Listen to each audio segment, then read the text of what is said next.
Party నుంచి మస్తాన్ రావు గారు list ముగ్గురు కూడా సిద్ధంగా ఉన్నారు. ముందుగా రామారావు గారితో ప్రారంభిద్దాం, ఎందుకంటే వారే ప్రధానంగా ఈ ఆరోపణలు చేస్తున్నారు కాబట్టి ప్రతిపక్షం వైపు నుంచి. రామారావు గారు నమస్కారం అండి, అన్మ్యూట్ చేయండి ఒక్కసారి.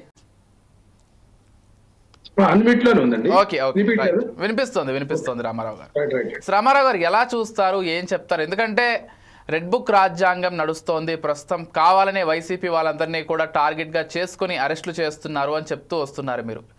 తాజాగా జర్నలిస్ట్ను కూడా అరెస్ట్ చేయడం మనందరికీ తెలిసిందే. అయితే ఆయన అరెస్ట్ విషయంలో కూడా టీడీపీ లేకపోతే కూటమి కుట్రపూరితంగా ఈ మొత్తం అరెస్ట్ను కూడా చేసిందంటూ మీ పార్టీ నాయకులు కూడా బహిరంగంగా వచ్చి మీడియా వేదికగా చెప్తున్నారు. అసలు ఏం జరుగుతోంది రాష్ట్రంలో, ఎందుకు అరెస్టులు జరుగుతున్నాయి, ఏదైనా డైవర్ట్ చేయడానికి అరెస్టులు జరుగుతున్నాయా, లేకపోతే కక్షపూరితంగా జరుగుతున్నాయా, ఎలా చూస్తారు, ఏం చెప్తారు? నమస్కారం అండి విజయ్ గారు. ముందుగా మీకు ఆ ప్యానెల్లో ఉన్నటువంటి ప్రతినిధులుగా ఉన్నటువంటి విజయభాస్కర్ గారు, అట్లాగే అనలిస్ట్ మస్తాన్ రావు గారికి, అట్లాగే వీక్షకులందరికీ కూడా ముందుగా నమస్కారం, శుభ సాయంత్రం. ఇక్కడ ఆంధ్రప్రదేశ్ లో ఈ కూటమి ప్రభుత్వం వచ్చిన తర్వాత పాలనా వ్యవహారాలు చూస్తుంటే కక్షపూరితమైనటువంటి విధానాలతోటి, గతంలో ఏదైతే లోకేష్ గారు రెడ్ బుక్ రాజ్యాంగం అని, రెడ్ బుక్ లో మేము పేర్లు పొందుపరుచుకొని చేస్తామని చెప్పేసి దాని మొత్తాన్ని కూడా ఒక రాజ్యాంగంగా అమలు పరుస్తున్నటువంటి పరిస్థితి మనకు కనిపిస్తా ఉంది.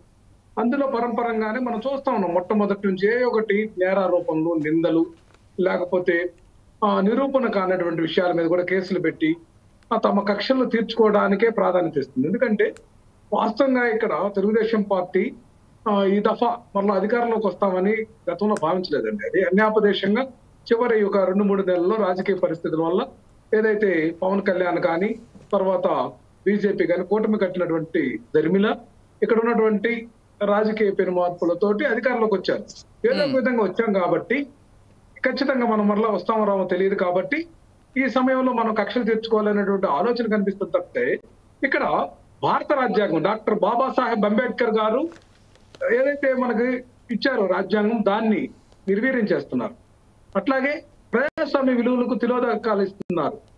ఏంటండి ఇక్కడ పరిస్థితి మనం చూస్తున్నాం. మొన్న చూస్తే తెనాలి విషయం చూసాము. పోలీసులు బహిరంగంగా ఏదైతే కొంతమంది వ్యక్తులను విపరీతంగా లాఠీ చార్జ్ చేస్తే సాక్షాత్ హోంమంత్రే దాన్ని ఖండించాల్సింది పోయి సమర్థించేటటువంటి నైతిక విలువ లేనటువంటి ప్రభుత్వం అనమాట ఇది.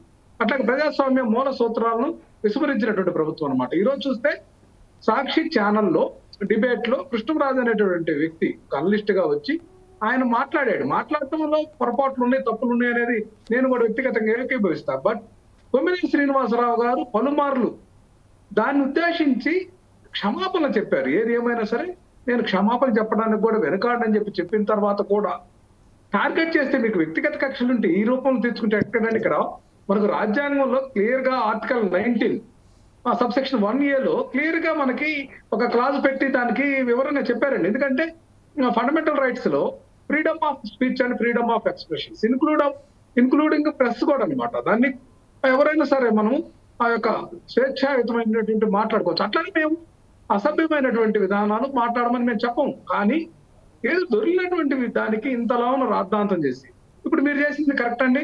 ఈరోజు విజయవాడ సాక్షి కార్యాలయం మీద తెలుగుదేశం పార్టీ మహిళలు పోయి దాడి చేసి ఆ సాక్షి అనేటువంటి లెటర్స్ ను కూడా పీకేయడం అదే ఉన్న ధర్మం. అంటే ఎవరు అధికారంలో ఉంటే వాళ్ళు ఏదైనా చేసుకోవచ్చు అనేటువంటి సందేశం ఇస్తున్నారు. ఇదే ప్రక్రియ కనుక కొనసాగితే భవిష్యత్తులో ఈ రాష్ట్రంలో ఇప్పుడున్న జైలు స్థానే మరలా దాదాపు 10 రెట్లు ఎక్కువ జైళ్లు కట్టాల్సి వచ్చింది. ఎందుకంటే వీళ్ళు చేస్తున్నటువంటి అక్రమాల అవినీతులను కూడా మరలా రేపు రాబోయేటటువంటి మా ప్రభుత్వంలో మరలా చర్యలు తీసుకోవాలంటే జైళ్లు పట్టవేమో, మరలా జైళ్లు కూడా దానికి బడ్జెట్ కావాల్సి వచ్చేటటువంటి పరిస్థితి కూడా దాన్ని కూడా ఆలోచించాల్సినటువంటి ఆవశ్యకత వస్తా ఉంది. వీళ్ళకి అర్థం కావట్లేదు చెప్తుంటే. మీరు వేసినటువంటి బీజము ఇది ఎక్కడికి పోతుందనేది మీకు అర్థం కావట్లేదు. ఖచ్చితంగా మీరు చేసినటువంటి పాపాలు మాత్రం పండుతాయి. వైఎస్ఆర్ కాంగ్రెస్ పార్టీ అధినేతగా ఉన్నటువంటి మా నాయకుడు వైఎస్ జగన్మోహన్ రెడ్డి గారు మాత్రం ఏదైతే రాజ్యాంగబద్ధంగా మీరు రాజ్యాంగాలకు తిలోదకాలు ఇచ్చి, చట్టాలకు తిలోదకాలు ఇచ్చి చేస్తున్నటువంటి ప్రతి ఒక్క కార్యాచరణ కూడా, ప్రతి కార్యకర్త కూడా ఏ బుక్ పేరు పెట్టంగానే ఆ బుక్ లో రాసుకొని ఖచ్చితంగా మిమ్మల్ని మాత్రం ఎవరైతే ఈ రాజ్యాంగ విరుద్ధంగా, ప్రజాస్వామ్య విరుద్ధంగా, ఏదైతే కక్షపూరితంగా మీ యొక్క ఇష్టానుసారం మీ యొక్క ఆలోచన విధానంతో చర్యలు చేపట్టి ఇబ్బంది పెడుతూ లేకపోతే ఈ యొక్క దమనకాండ చేస్తున్నారో ఈ న్యాయస్థానాల్లో మాత్రం మిగిపోతాయండి ఈ కేసులన్నీ కూడా. ఎందుకంటే ఖచ్చితంగా ఆర్టికల్ 19 ఉంది. దీన్ని మనం గనక పరికించి చూస్తే దీన్ని బేస్ చేసుకొని తాత్కాలికంగా వీళ్ళు పెట్టేటటువంటి కేసులు ప్రభావితం తాత్కాలికంగా ఉంటుంది తప్ప ఎక్కడా కూడా కోర్టుల్లో నిలబడవని మాత్రం ఖచ్చితంగా ఘంటాపదంగా చెప్తున్నాం. ఇటువంటి వాతావరణానికి శ్రీకారం చుట్టడం ఇది దుర్మార్గం. ఎందుకంటే ఇక్కడ పరిస్థితి చూసామండి, ప్రజా బాహుల్యంలో ప్రజలను నాయకులను మొత్తాన్ని కూడా తీసుకెళ్లి జైల్లో పెడుతున్నారు. వాళ్ళకి ఎదురుగా మాట్లాడితే, వ్యతిరేకంగా మాట్లాడితే, లేకపోతే వాళ్ళకి వైఎస్ఆర్సీపీ మీద అభిమానం ఏదో ఉంటే మనకి తణుకులో కూడా చూసామండి. ఆ ఎమ్మెల్యే దుర్గా అనేటువంటి ఆయన ఆటో మీద ఒక స్టిక్కర్ వేసుకుంటే వైసీపీకి సంబంధించి జగన్మోహన్ రెడ్డిది, అది తీపించి అతను జైల్లో పెట్టించాడు. ఇటువంటి దుర్మార్గాలన్నీ ఒక పక్క ఉంటే మీడియా మీద కూడా రావడం ఇది ఎక్కడ పరిస్థితి అంటే మనం చూసాం. ఐఏఎస్ ఆఫీసర్లు కూడా మా మీద కేసులు పెట్టడం ఏంటంటే విధాన నిర్ణయాలు తీసుకుంటుంటే మీరు పాలసీ ప్రకారం ఏదైనా తీసుకోండి నిర్ణయాలు, అంతేగాని ఇదేంటి ఐఏఎస్ ఐపీఎస్ ఆఫీసర్లు కూడా జైలుకు పంపాలన్నటువంటి క్రూరమైనటువంటి ఆలోచనలు ఏంటని వాళ్ళు కూడా ఐఏఎస్ ఆఫీసర్లు రిటైర్డ్ ఆఫీసర్లు కూడా ఈ వ్యవస్థ ఎక్కడికి పోతుందని చెప్పి అభిశంసించి వాళ్ళు కూడా ఒక తీర్మానం చేసుకొని మీటింగ్ పెట్టుకున్నటువంటి అంశం కూడా మనం చూసాం. ఇట్లా అన్ని వ్యవస్థలో వస్తుంది, ఉద్యోగుల్లో కానీ అన్ని వ్యవస్థల్లో వస్తున్నాయి. ఎట్లాగే ఇప్పుడు మీడియా రంగంలో, ఇక్కడ మీడియా అంటే గౌరవప్రదమైనటువంటి రంగం. ఒకవేళ రకరకాలు ఉన్నాయి కదండి, ఇప్పుడు మనం మీడియాలో చూస్తున్నాం.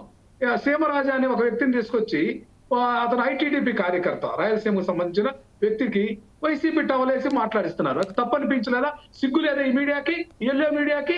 ఏబిఎన్ లో కానీ TV5 లో కానీ మహాలో మనం చూసాం. ఎందుకు ఈ ఎల్లో మీడియా దీన్ని ప్రోత్సహిస్తుంది? అప్పుడు లేదా వీళ్ళు మాట్లాడే వాళ్ళు ఆ రోజు ఎందుకు మాట్లాడలేదు? నేనేమంటానంటే మీడియాలో తప్పులు అన్ని వైపులు జరుగుతున్నప్పుడు వాటిని సమర్థించుకొని సరి చేసుకొని ముందుకు పోవాలి, కానీ సమర్థించుకొని ముందుకు పోవాలనేటువంటి ఆలోచన. ఎదుటి వాళ్ళు చేస్తే తప్పు, మేము చేస్తే ఒప్పు అనేటువంటి పరిస్థితి ఏంటనేది కూడా వీళ్ళు ఆత్మ పరిశీలన చేసుకోవాలని నేను కోరుతా ఉన్నా.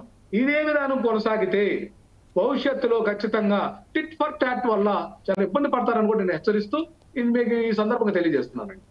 రైట్. విజయభాస్కర్ గారు,